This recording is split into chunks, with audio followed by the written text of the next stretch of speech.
There has been, and maybe it's just me noticing, somehow it's coming into my feeds, whatever the case may be, there's been a tremendous amount of anti-capitalist nonsense going on out there. I mean, I believe the proper term in the Latin is a crap ton. It's been kind of crazy, but nowhere has it been more in my feeds, especially on Twitter, at Tony Katz on Twitter, than with Nina Turner. I mean, we're talking about strong capitalism hate and a push for a totally unionized nation. Although the policies that she seems to be in favor of don't actually bring us any good. They don't bring anybody up. They push everybody to the absolute bottom. Guys, welcome to the show. Presented by Americans for Prosperity, americansforprosperity.org, economic liberty, free speech, all the good things. So, this is Nina Turner. Nina Turner has a show there on the Young Turks, right? Young Turks still pretty dang popular group of people. She's also a former Ohio state senator. You'll notice it says educator, activist, senior fellow at Race Power Policy. I don't actually know what that is, which is fine. And then a professor. A professor. Well, it's worse than I thought. And this started, I've known about her tweets and I've made comments on some of them, most recently this one. Overdraft fees were created in 1990. Credit scores were created in 1989. We can live without them. I responded to her on Twitter, can't wait till you start a bank. Let us know how it goes. And I got some derision for that, but I don't see how that isn't the absolute answer. I think that we could say that credit scores are weird and strange and arbitrary. That's very obvious. What isn't weird or strange is the idea of someone's credit worthiness. If you're going to give a loan, what is the insurance on being able to get paid back? Unless, of course, you don't actually believe people should be paid back, that the loan should be given. Foreshadowing, we'll get back to that. But overdraft fees? Overdraft fees are some kind of issue or problem. We have a problem with overdraft fees. Look, I hate getting hit with an overdraft fee as I did in my younger days, partially because I wasn't paying enough attention to what was going on with my bank account. One for personal and one for business, and making sure dollars were in there and everything else. That's on me. But if you utilize money that you don't have, should there be a penalty for it? Or should it be we just shut down your bank account? Isn't there something to be said for the idea that you're responsible for making sure that you have your money to spend, not someone else's money to spend? And if we should ask Ms. Turner, if it happens once, is that the gimme? If it happens twice, then that's the problem?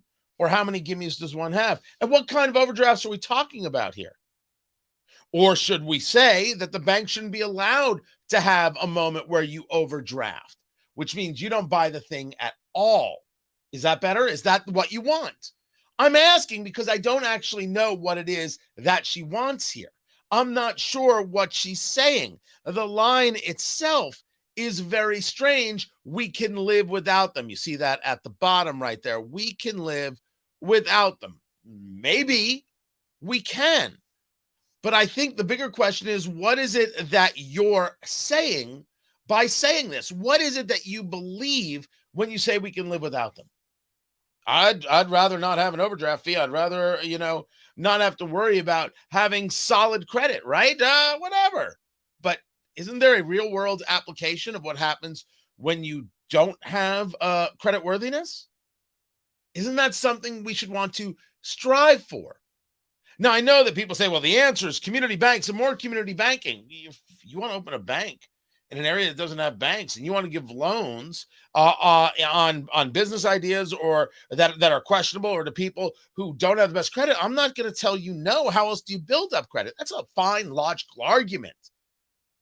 But should there be any credit worthiness? She doesn't necessarily, from this tweet, of course, answer this question, because I don't think that's the thing she wants to do. How do I come to this conclusion? Yes, the person making food at McDonald's should be able to afford rent and groceries with their paycheck. Again, Nina Turner doesn't answer a question, which is, what about personal responsibility? Go back to it. The person making food at McDonald's should be able to afford rent and groceries with their paycheck.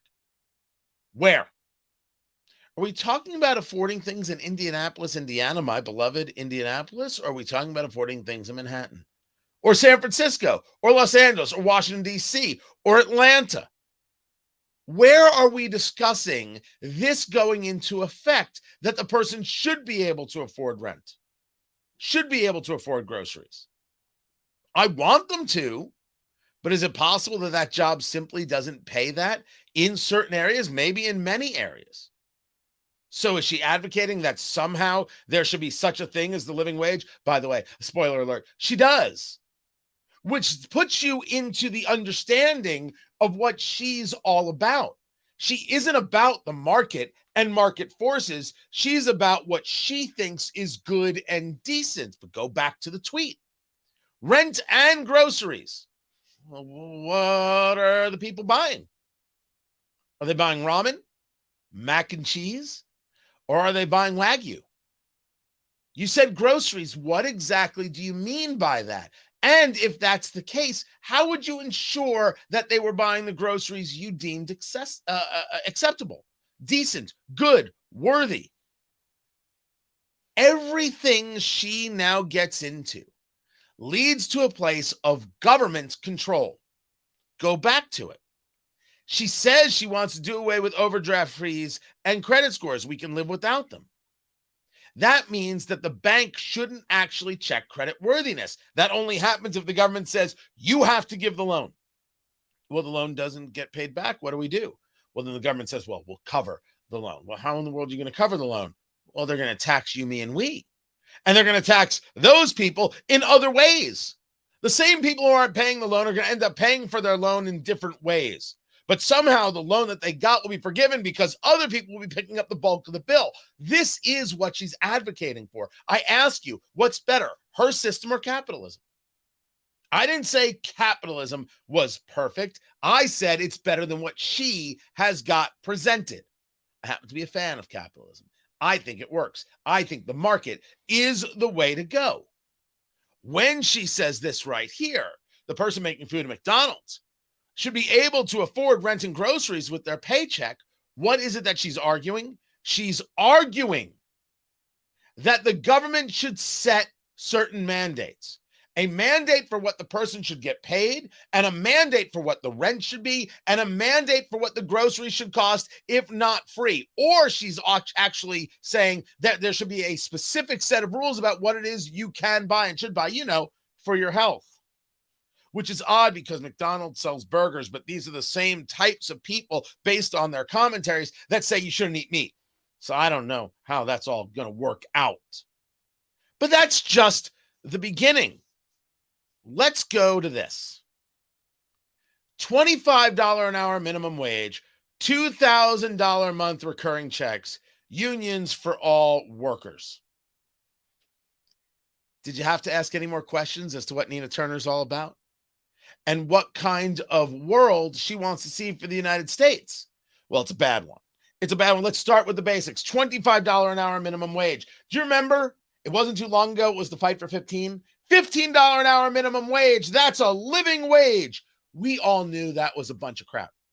We knew it was a bunch of crap because the minute you went to 15, somebody was going to say, well, not 25. 25? Screw that. $372 an hour. I have no idea why Nina Turner doesn't appreciate the working class. Of course, that's a living wage. $372 an hour. What? You think it's something different? What are you, a savage? You actually think it should be something less than that? Go to hell. Well, that conversation is going to come up because that's exactly how it worked at 15. That's exactly how it's going to get discussed at 25 and so on and so forth. Now, it's problematic for these people when they learn that there's no such thing as a living wage. The living wage is not real. It does not exist. $25 an hour living wage. Again, where? Indianapolis or New York? Is it a living wage if you are single or if you're a family of 5? Is it a living wage if you're healthy or you have 7 regular medicines you need to take? There's no such thing as the living wage, and there is no economist on God's green earth that can actually prove such a thing. Again, a living wage concept is predicated on the idea that someone else determines what you do with the money, and that's living. Can you imagine? She is advocating, or could you imagine you doing it? Because I guess you can imagine her doing it. She's advocating for the idea that she knows what it takes for you to live. The hubris, the ego, the elitism, the snobbery, the hate of capitalism, and really the hate of human beings to be able to chart their own course and make their own choices.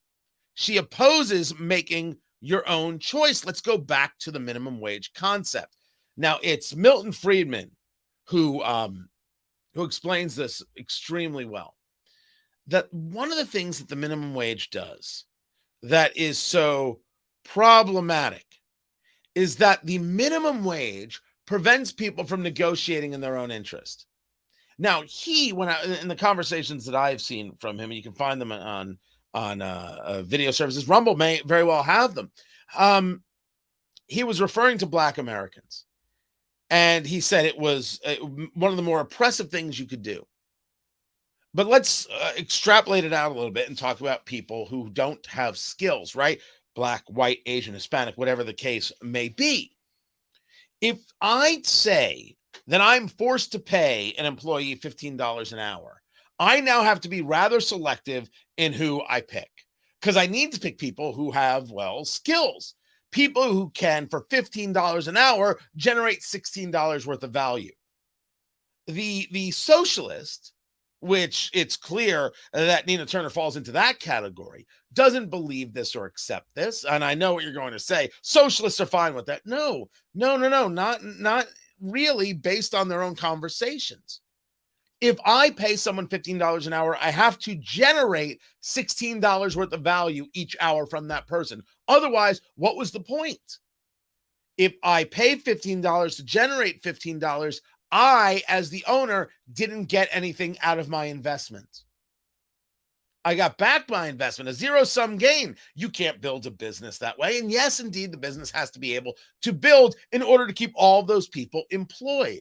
And the owner of the business, and yes, there should be owners of businesses, want the ability to be able to create value from the people that they're employing. That's the whole point.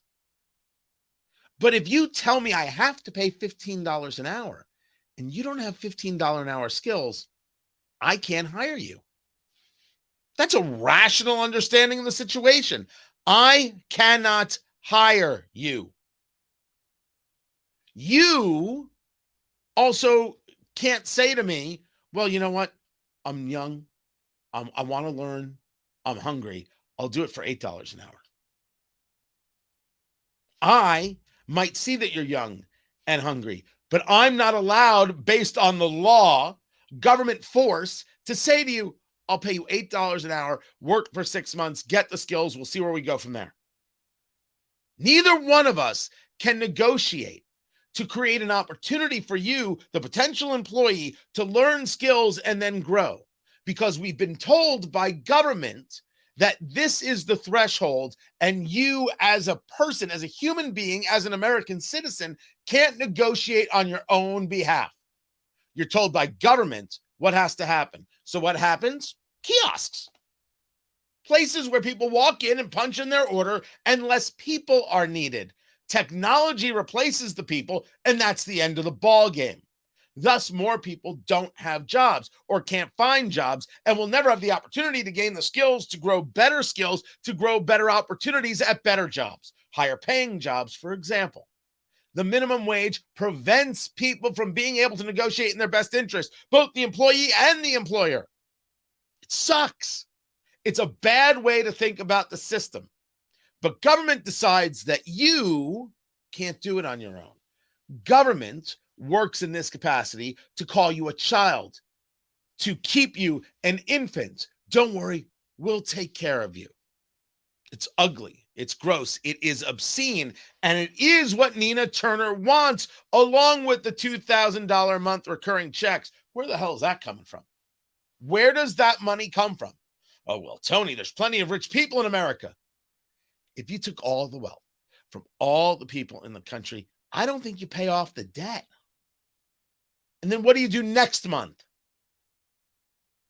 The total lack of understanding of how money works here is stunning. The total lack of understanding about how ambition and drive creates wealth. Completely lost. $2,000 checks for what? Who gets the recurring $2,000 check? Everyone? From whom?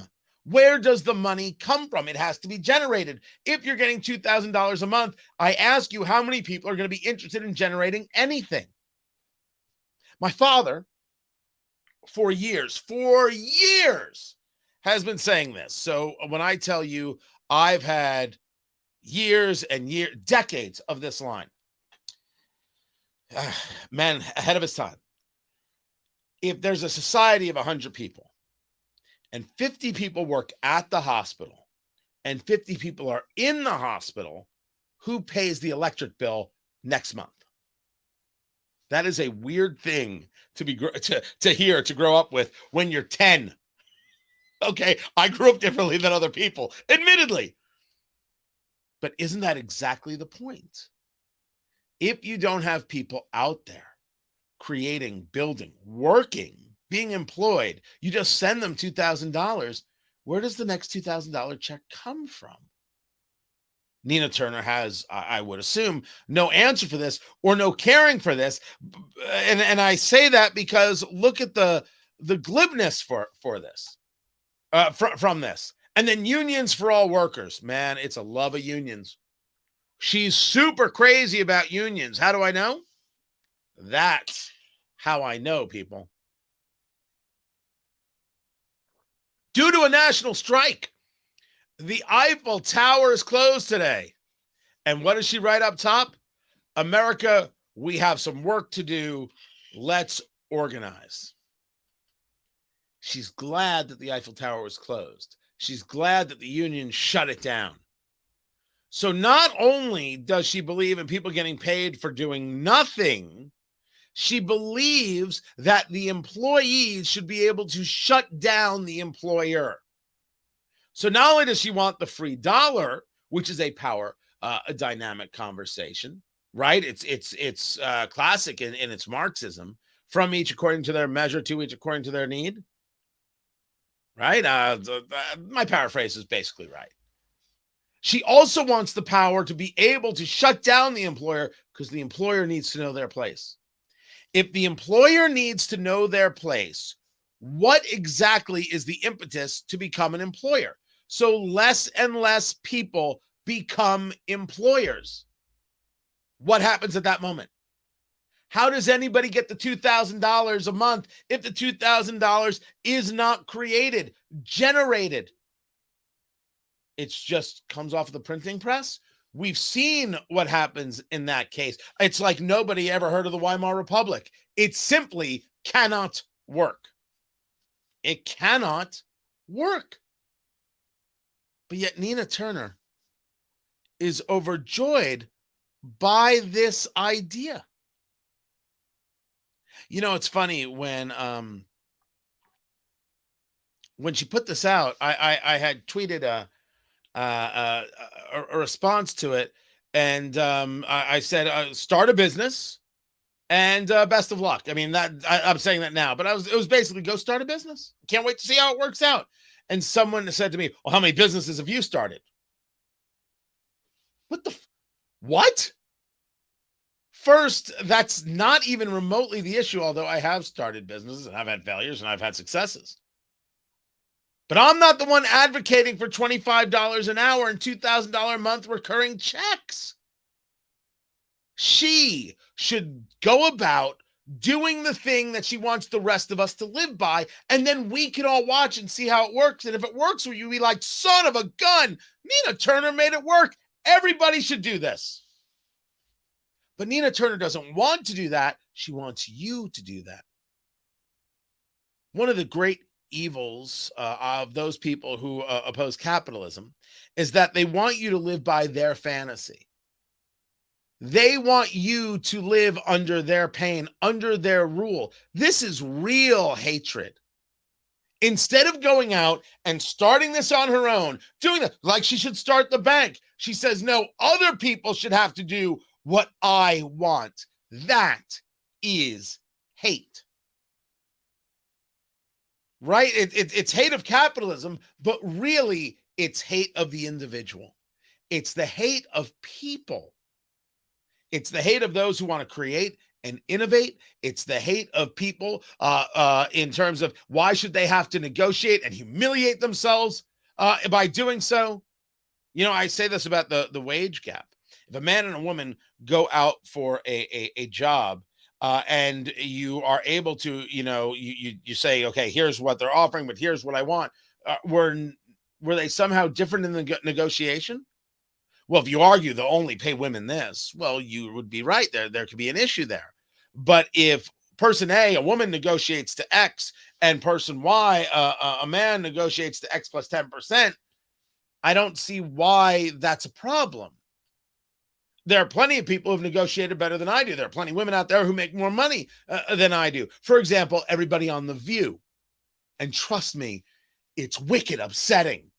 It's not because they're women. It's because that show is freaking insufferable. But you negotiate. You have a set of skills. You have something the other person wants because they believe they can make money on you. Remember, ABC makes a crap ton of money on the ladies of The View. But you don't think Joy Behar's negotiating? You don't think Joy Behar has an agent or 2 or 5 to get this done, or an agent and a team of lawyers? Of course, people can negotiate to their best interest. And what if the money isn't the thing, but other things are the thing, whether it be time off or whether it be other benefits or what, Lord only knows, a corner office. Who am I to tell you how to negotiate? Go make yourself happy. That's my answer. Whatever it is that works for you, all right, if you and an employer can agree to it, done. But Nina Turner doesn't want any of that. Nina Turner doesn't believe in any of that. These anti-capitalists are absolutely awful because they've never once thought through what it is that they are pushing on the rest of us. And instead of doing it on their own and then showing us by example how their system works, they demand that we live in their worlds. We deal with the pain that they want to inflict on us to show how good and moral we are. And then when it doesn't work, they'll say, they didn't do it right. We'll now oppress this group of people and we'll make them do it. Oh, by the way, it is oppression. That is what Nina Turner is after. That she may not understand it, but that's clearly it. This is oppressive stuff. And my advice to you is don't go for it. This is Brittany. Went there a few weeks ago, meaning McDonald's, and they forgot half my order. You didn't check your order before you left? Check your... Brittany, how many times have I told you? How many times? Check your order before you leave. Do that. Because sometimes they will forget. Biden said a long time ago, we Americans need to learn to live with less. There are people who believe this, certainly the whole Davos crowd. What Davos is, you will have nothing and you'll be happier. Right? That's their future world for you, me, and we. I'm not arguing that people may be happier if they didn't worry so much about things, but I don't get to decide for them. I don't get to make their choices. It's like the people who want free college. College should be free. Okay, I get to decide your major, and no one gets to major in gender studies anymore. That is right out. Why would I ever let you major in gender studies? I'm paying for the degree. You mean I pay for the degree and you major in something that provides no value back? The only way to make money as a gender studies graduate is to what? Teach gender studies? Now, some people have argued, no, Tony, you don't know who's filling the HR positions in America. And I was like, oh, damn. It very much seems that the purpose of an HR department is to ensure that there's a growing HR department. That seems to be job number one right there. Good Lord. By the way, I know people have said this. He's talking about Governor Eric Holcomb of Indiana. Yes, he was in Davos. And if I was the governor and I got invited to go to Davos, I also would go to Davos. You have a meeting in the hallway, you have a meeting over here, maybe you introduce somebody to the state. Hey, you should try and build a business here. Remember, these people are still making money. They just want you to live in their pseudo utopia. I would go too. So don't confuse attending the event with what gets said at the event. There are still deals being made in the hallway. I don't think he made any, but that's neither here nor there. Trust me, plenty of issues with Governor Eric Holcomb in, well, his job as governor, for sure. Guys, I appreciate you being here very, very much. And, oh, where is it? Americans for Prosperity, americansforprosperity.org, economic liberty, free speech. That is where it's at. Go check them out. And for the people on Facebook, I am, we're getting throttled daily. I have no idea what the hell's going on. No idea. The viewer numbers are down. Everything. The connections are down. It's horrific, and I cannot figure out how to solve this problem. I have not been able to figure it out just yet. It's why we've brought everything to locals. TonyKatz.locals.com. We're working now to make sure that we can start streaming there on the regular, and then Facebook is over. I just don't give enough of a damn. I am not interested in the fight. I'm happy to see all the people over there at Rumble. Thrilled with the people at Rumble. You should subscribe on Rumble. Rumble's where we do our main work. Rumble is where it's at, and Freddie and Grandma Pinky talking it out over there in the comments. You should join, and then you should subscribe. Be greatly appreciated. That's the future. Screw Facebook. It's just madness at this stage of the game, and it's purposeful, and we know it. And we know it. We're getting hidden. It's just the way it is. I appreciate you guys being here so very, very much. And I'll catch you tomorrow. Take care, guys.